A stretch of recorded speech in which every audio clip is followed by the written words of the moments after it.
Do not listen to this for entertainment.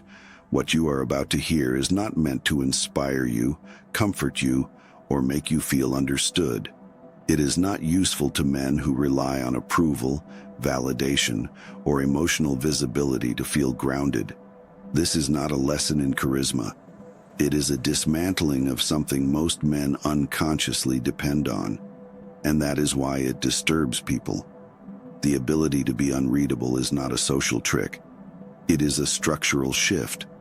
When developed correctly, it alters how others experience you without you doing anything at all. Conversations feel different. Energy recalibrates. Expectations quietly collapse. People become uncertain in ways they cannot articulate. Most men believe power comes from expression, from being known, from making their thoughts clear, their intentions obvious, their emotions legible. They believe clarity earns respect.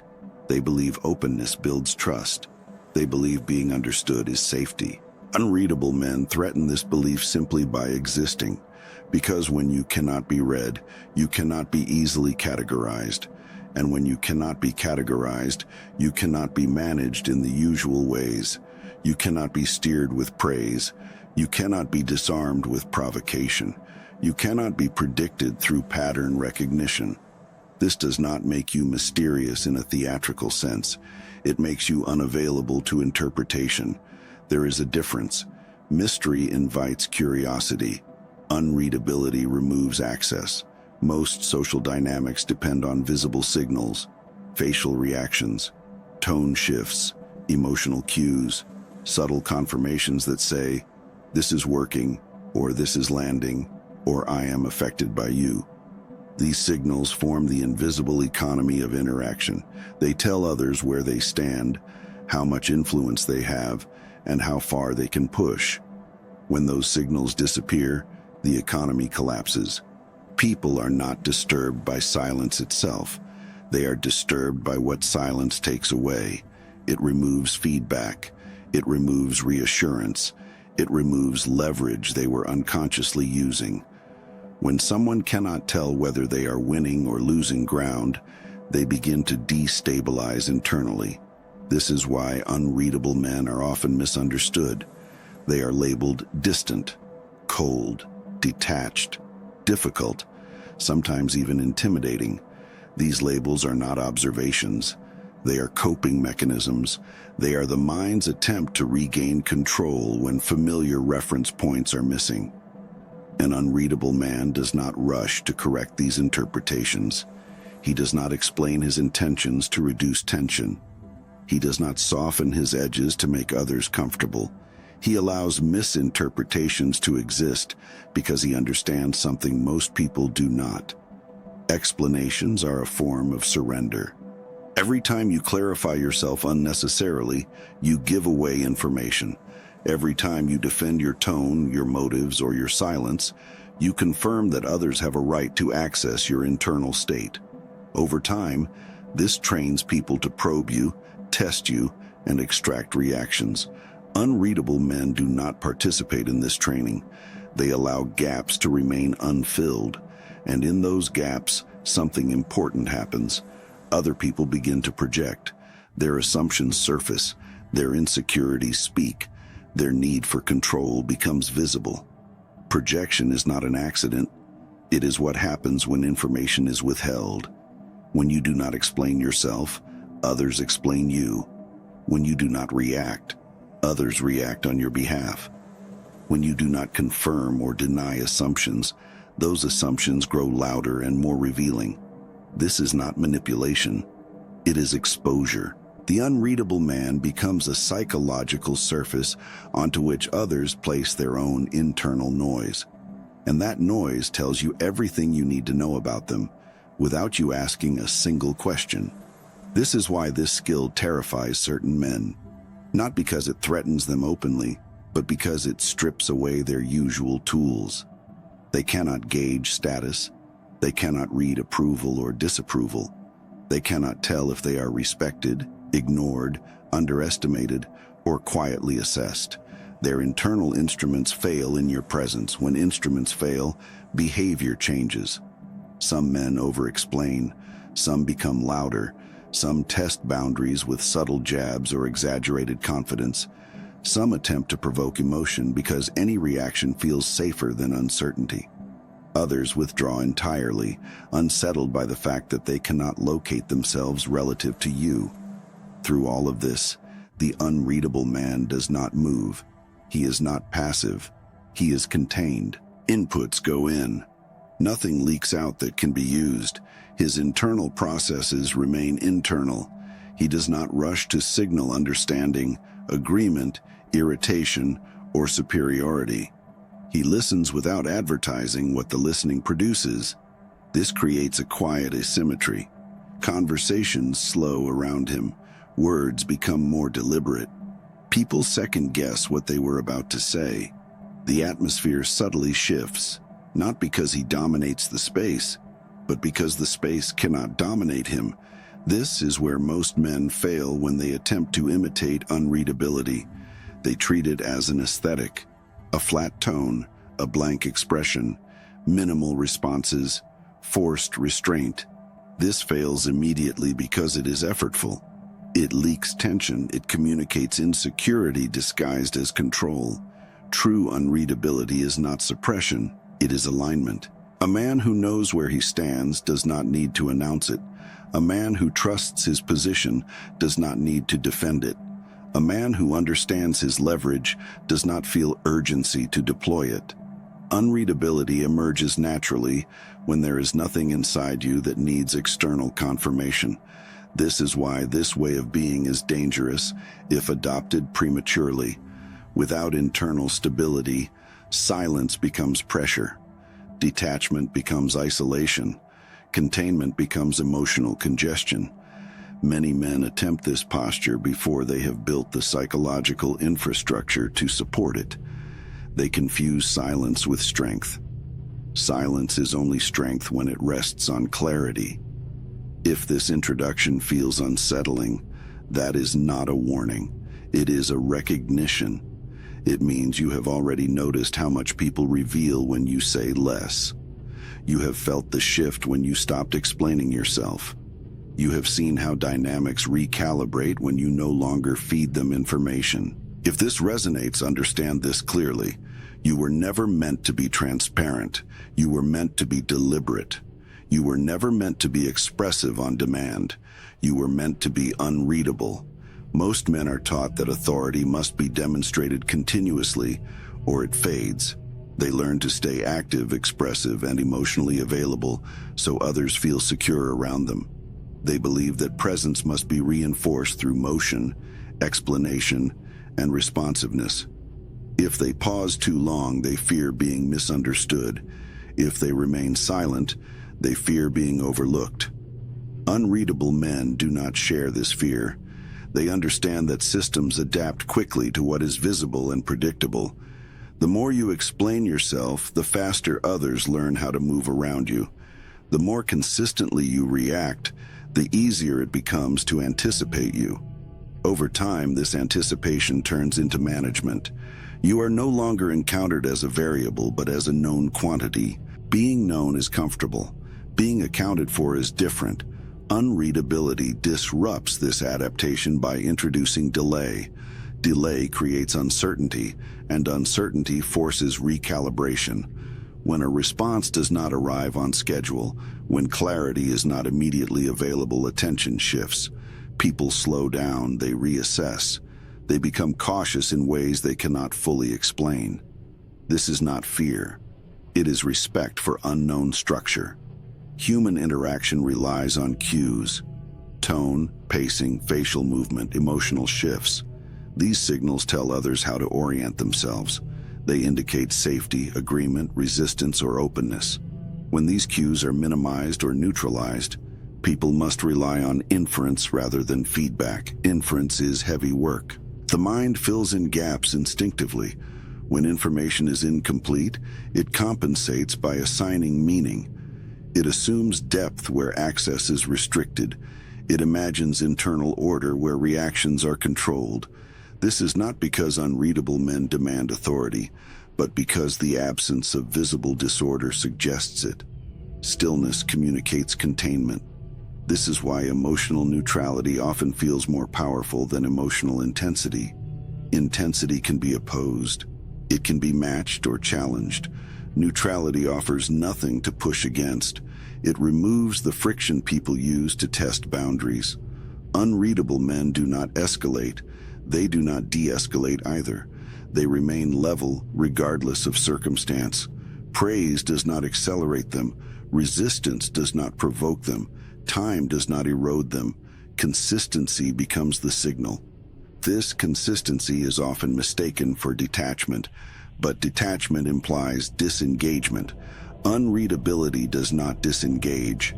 It observes. It processes. It simply refuses to display the internal mechanics of that process. Think of a sealed system. Inputs are received, internal adjustments occur, outputs are controlled, nothing unnecessary escapes. From the outside, it appears calm. From the inside, it is precise. This is the psychological black box. The mistake most men make is assuming this is about withholding emotion. It is not. It is about regulating expression. Emotion exists internally without being exported for social consumption. Reaction is filtered through structure before it is released. If it is released at all, this filtering is what creates leverage. When others cannot read your reactions, they cannot calibrate their behavior effectively. They do not know if they are advancing or retreating. They do not know if they are being evaluated or ignored. They do not know which version of themselves to present to gain approval. This uncertainty forces them to self-regulate. Self-regulation in others reduces their influence over you. This is why unreadability is often perceived as authority, even when no authority is claimed. It creates an asymmetry of information. You see more than you reveal. You know more than you share. You react internally rather than publicly. Over time, this asymmetry reshapes dynamics. People begin to speak more carefully around you. They justify their decisions without being asked. They hesitate before making assumptions. They become aware of themselves in your presence. This awareness changes behavior, not through intimidation, but through structure. Unreadability is not coldness. Coldness repels and invites challenge. Unreadability holds and invites caution. One creates distance, the other creates gravity. Gravity does not require movement. It requires mass. Psychological mass is built through internal order, through emotional regulation that does not depend on external validation, through clarity that does not require constant confirmation, through restraint that is not fueled by fear of exposure, but by confidence in containment. This is why this presence cannot be faked. Performance collapses under pressure. Structure does not.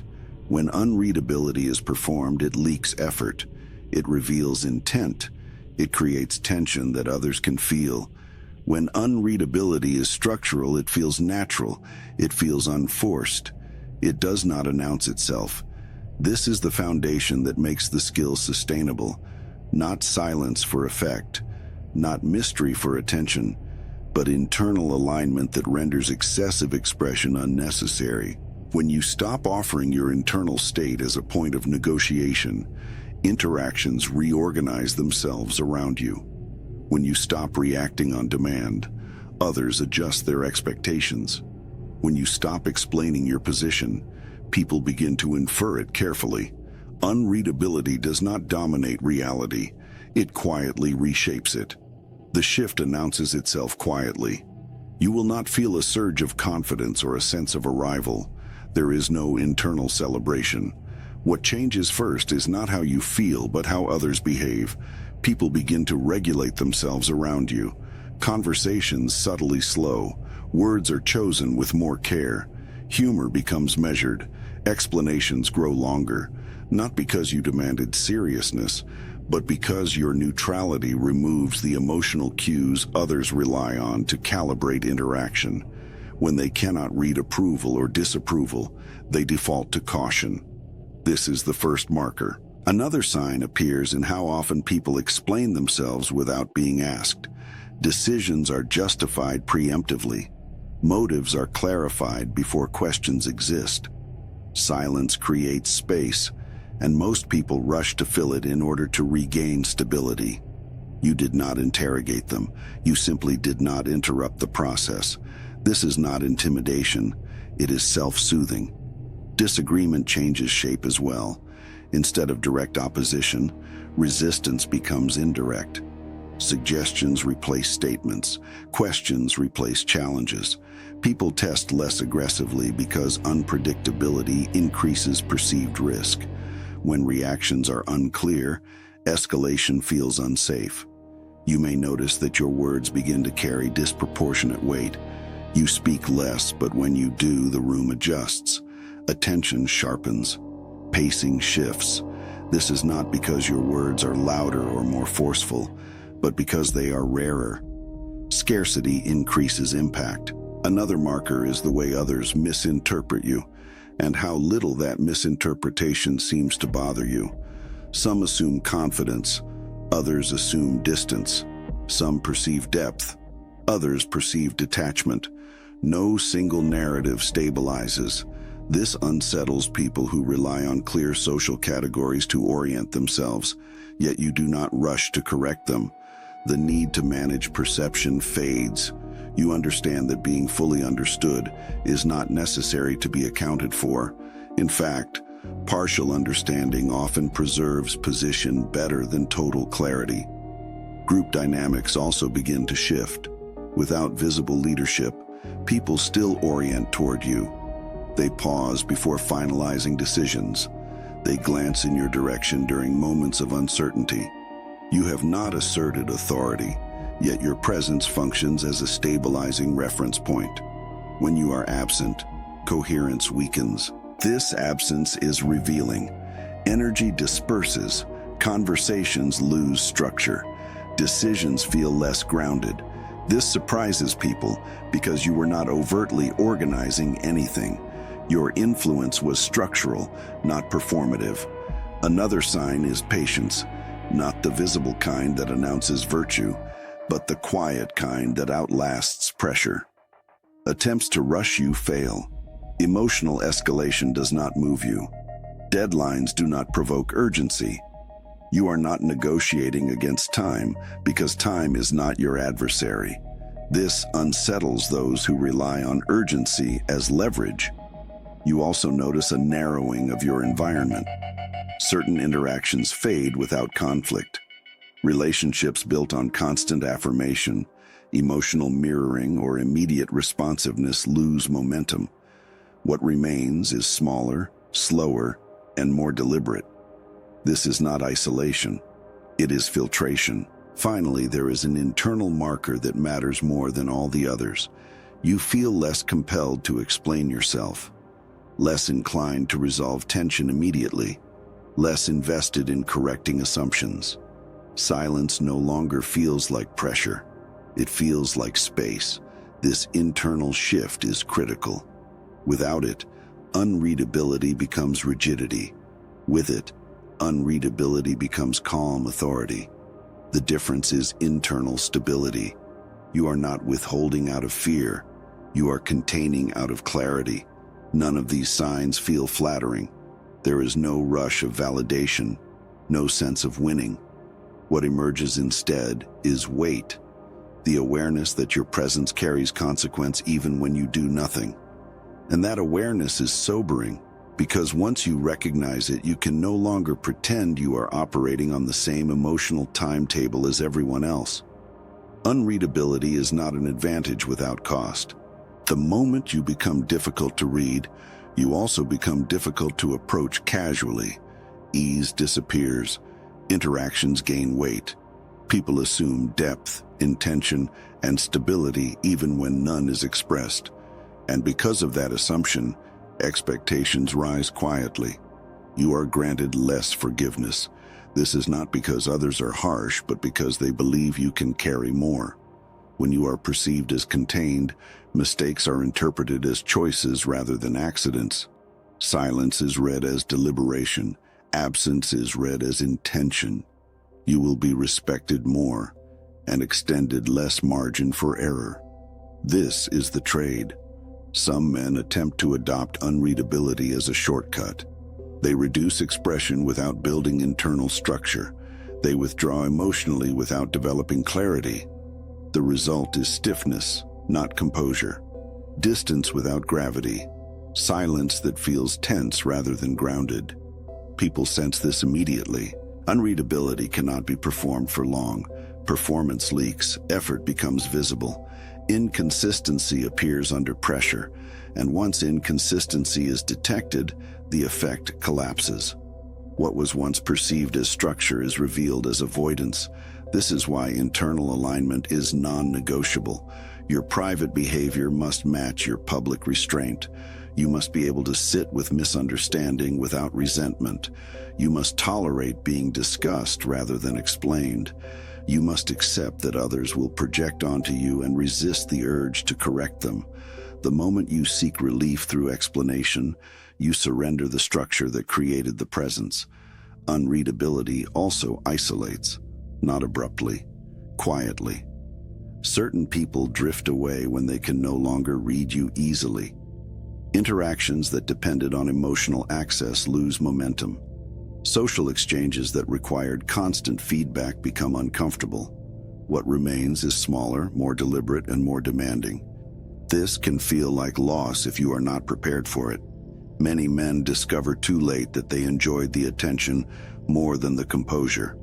They enjoyed being interpreted favorably more than being stable. When validation disappears, they revert. They over-explain, they react, they leak information to re-establish familiarity, and familiarity dissolves authority. Unreadability is not a strategy for dominance. It is not a method for control. It is a byproduct of internal order that makes external performance unnecessary. If your goal is to unsettle others, this will fail you. If your goal is to appear powerful, it will hollow you out. But if your goal is to move through environments without being managed by them, unreadability becomes a natural consequence. You must also understand that mass alters landscapes whether it intends to or not. Your presence will change dynamics. People will adjust around you. Systems will reorganize subtly. Expectations will shift. Some will rise to meet the structure. Others will resist it. A few will resent what they cannot access. That reaction is not your responsibility. Your responsibility is restraint, to remain aligned, to remain contained, to resist the impulse to explain what does not require explanation. Unreadability, when sustained, does not announce itself. It does not demand recognition. It does not seek confirmation. It simply exists.